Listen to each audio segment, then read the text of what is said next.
Hi, everybody. Welcome to the Partnership Guys podcast. I'm here today with Todd Leonardis and Rob Stoker. And today we want to talk about is communication. We've talked about communication and how important that is in previous podcasts. But today, what we really want to do is kind of dive a little bit deeper into what communication looks like, how to communicate properly, and understand and recognize that communication habits can prevent 90% of problems in a partnership. Partnerships don't break down because of conflict. Partnerships break down because partners stop communicating effectively. So, Todd, tell me a little bit about why communication is important. What communication really means. What it is. What is it? Well, bad communication doesn't create problems. It lets them grow and fester. And if you're not talking, you're drifting, because communication really isn't a soft skill. It's about survival of the partnership and the relationship. Most issues we have found come out of the things that aren't said, not the things that are wrong, if that makes sense. Because these conversations, these smaller conversations, are critical to be regular and to solve your problems, to help you work through your issues. It's we must say it a million times a day around us. Don't let that molehill become a mountain. Address these issues frequently, swiftly, respectfully, and it'll help you from letting these molehills turn into the mountains that they will become. Sometimes, and Todd and I have certainly experienced this over the years. Sometimes we don't even know that there's a molehill there.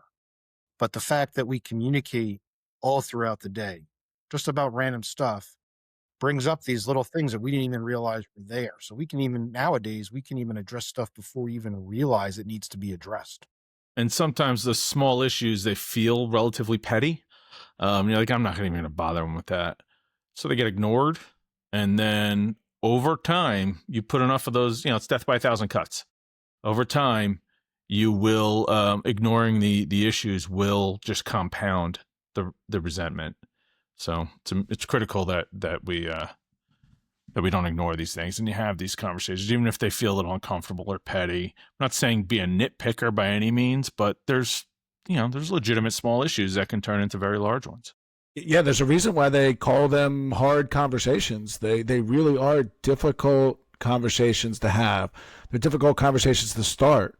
It's difficult to get your feelings out, and unfortunately, when the partnership isn't the right partnership, the answers are of defense, are of then coming back at you with things that they don't like. And like you said, Todd, it's all after a buildup of letting things go. And to me, the most important part of communication is doing it with your business partners, with doing it with the people that you're having the issue with. Because the other thing that I know also is that when you're going to your people outside of that partnership, the same thing happens. Maybe one time it's like, give them the benefit of the doubt. And the second time, but the third time, it's like, hey, there's a trend here.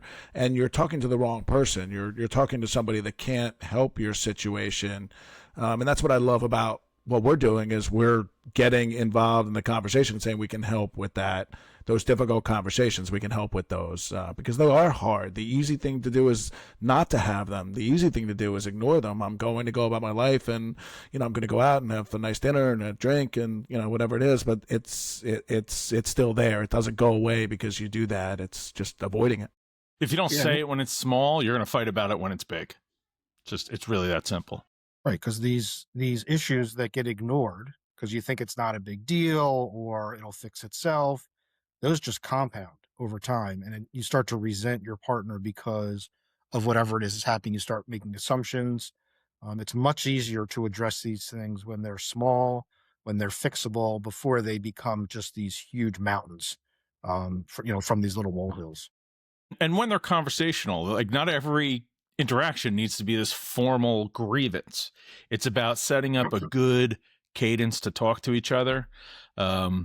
Whether it be through, daily huddles, lunches like we all do. That's when we kind of talk through a lot of this stuff, and it's so much easier to just resolve it. So, a great partnership doesn't just meet. They talk and communicate efficiently and constantly. Constantly. Yeah.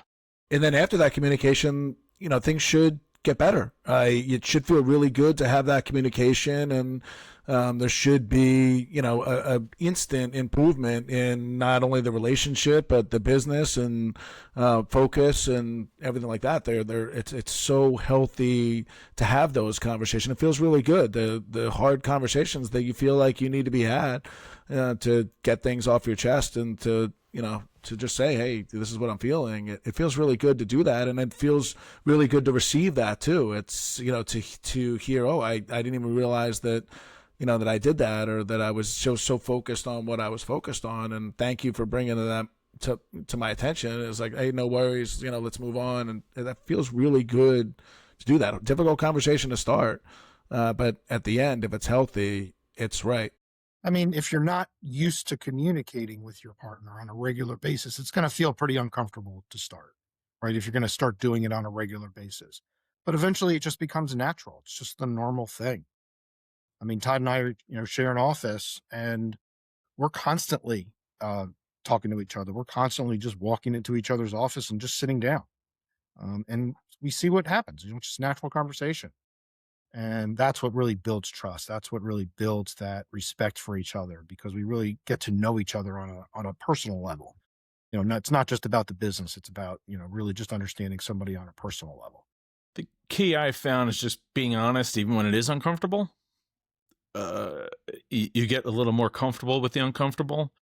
But like I said, I'll say it again today: sunlight is the best disinfectant. Like, let's talk about it now, and when it's a scratch, not when it's a bullet wound.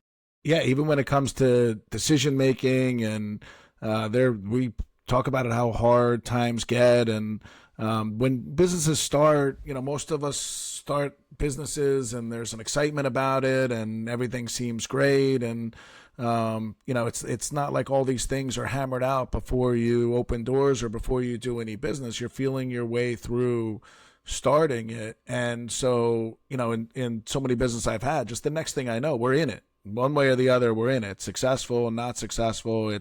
We're running our business, and it's almost like, there's, in theory, not enough time to handle the partnership. But when you start to think about it and realize how important that is in everything you're doing, it just makes everything so much easier, better as you're building, growing, making decisions about where we want to go with this. How many people do we talk to that we talk to two partners? One says they have this goal in mind, a year or two I want to work, and then I want to see where, what else I can do with my life. And the other person says, no, I want to take 10 years, build this thing, and leave this kid to my kids. And those aren't the things you talk about early on, but it's so important to talk about that and so many things as you're building, growing, and do it early, do it often. Don't stop doing it, force doing it.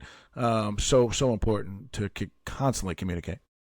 One of our clients, they weren't communicating. It was at the beginning of a new partnership. They were in partnerships before. There was the beginning of a new partnership. They weren't really communicating what each one of them wanted. We saw that. We did an in-depth alignment exercise, and that showed us where they really weren't talking, and it would have been a disaster if they moved forward without knowing what they needed to talk about. So, I mean, it was great. We gave them a whole action plan and report, and these guys are now well on their way. Whereas if they didn't have these conversations early, it was just heading for a brick wall at 100 miles an hour. And it's really not about just talking to be heard, right? There's some, quote unquote rules around how to have good conversations, how to communicate well. And the first thing is really that, listening is more important than talking. When you're having a conversation or communicating with your partner, don't interrupt, don't get defensive, don't try to prove them wrong. Just let them talk, let them get their points out, and then you can respond. But really listen to what they're saying. It's also important to share context. Like, is this a business issue? Is this a personal issue? How do those two things connect to each other? And how do we prevent that from becoming a problem? And probably the most important thing is not trying to win the conversation, right? That's bringing ego into it. It's not about who has a more important point, who has a better idea. It's about just listening. It's about providing context, and it's about not bringing ego or trying to win the conversation. Because if you're trying to win the conversation, you're going to lose your partnership.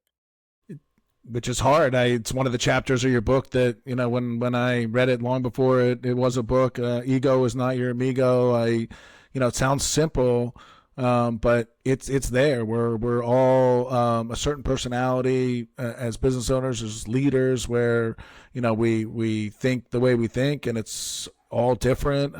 But when ego, and I got to be right about this, and I'm going to be right about this one way or the other, gets in the way, as you guys so eloquently wrote about, and also you live it every day, where it when ego gets in the way, it destroys everything. And with the one bad business partnership I've had, leading to a long lawsuit, was ego for both of us. It was both ways. It was I almost hoping that the other one fails to kind of think I knew I was right about that. Yep, 100%. And this is gonna get you.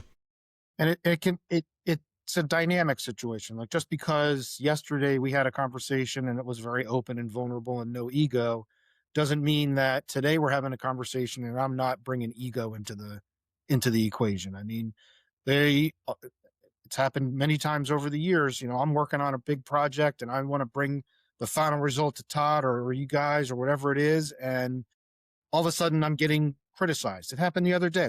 Got on a call with a marketing company, and I found myself taking it personally, the comments that they were making, because it felt like they were attacking me. They weren't attacking me. They were trying to help me be better.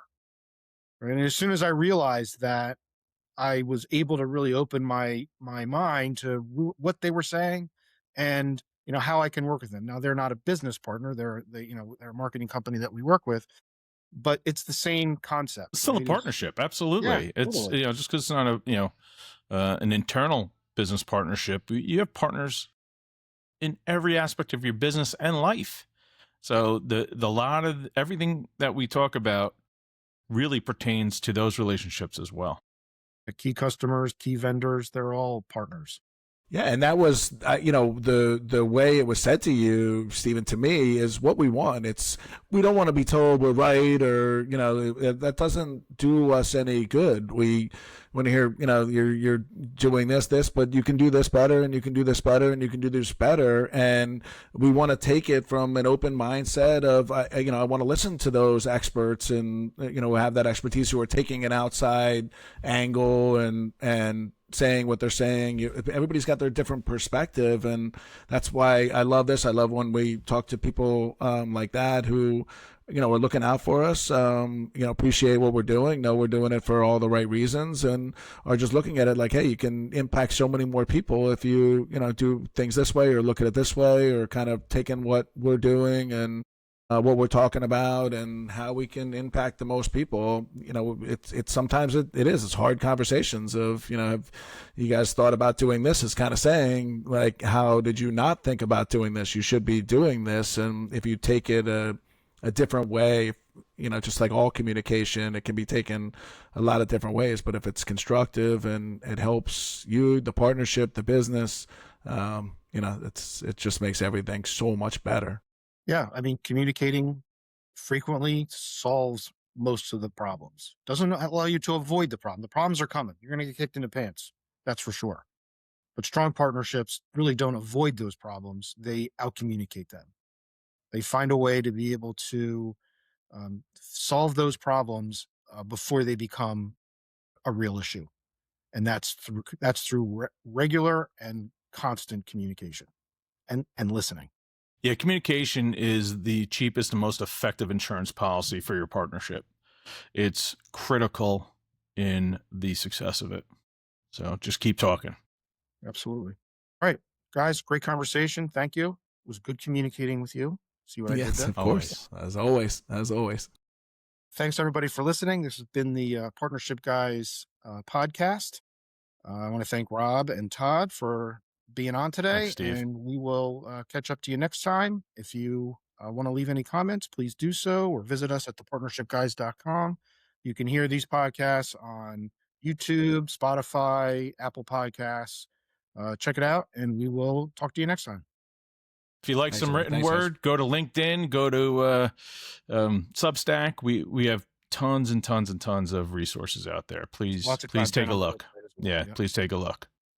All right. All right. Bye, guys. Thanks, guys. See you guys. Thanks, everybody.